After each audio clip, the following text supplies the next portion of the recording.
all you need to know. The Bloomberg Quint podcast that prepares you for the day's business. Brought to you by LIC. Good morning to everyone. We have reached midweek and I am Hormuz Fatakia, back again to tell you all that you need to know on the 17th of February.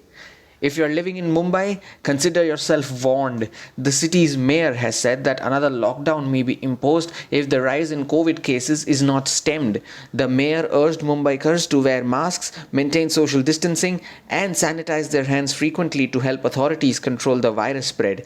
The city added another 120 new active cases as of Tuesday evening, with 460 new cases as compared to 340 recoveries and 3 deaths.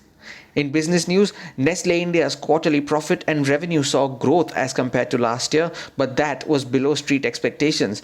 Growth in the company's e-commerce business doubled as compared to last year and now contributes to nearly 4% of the overall domestic sales. The company said that brands like Maggi, Kit Kat and Nescafe Classic posted double-digit growth last year. Nielsen says that the FMCG sector saw its value grow for the second straight quarter, aided by festive season consumption. The industry's value grew 7.3% over the previous year for the December quarter, driven by growth in traditional and organized trade.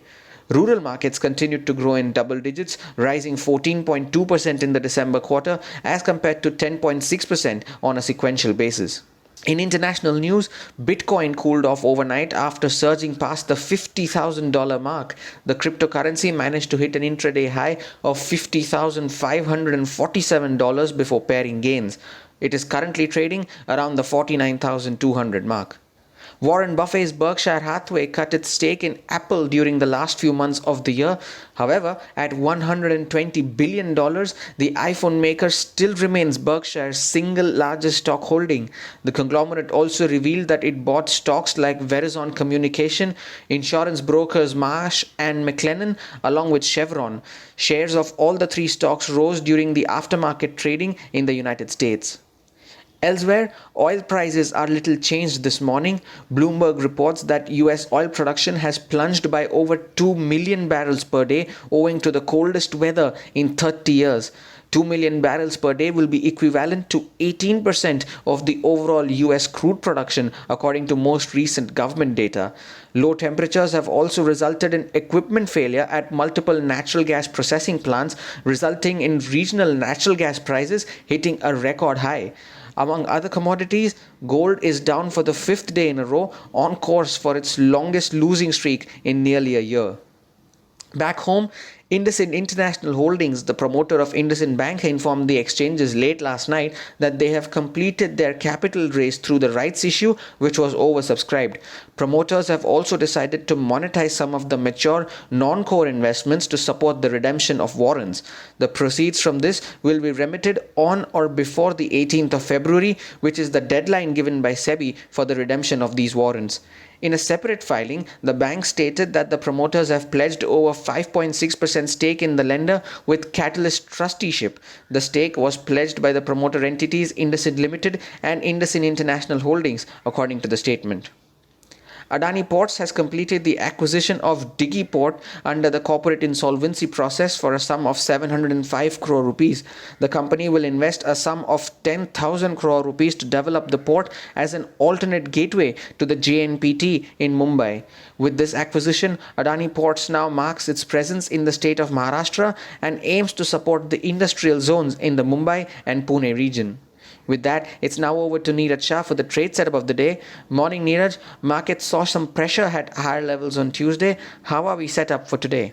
Thanks, Hormuz, for that. It's almost impossible to call out the market on a daily or a weekly basis, right? You can only probably try and think about what the markets would do over the long term.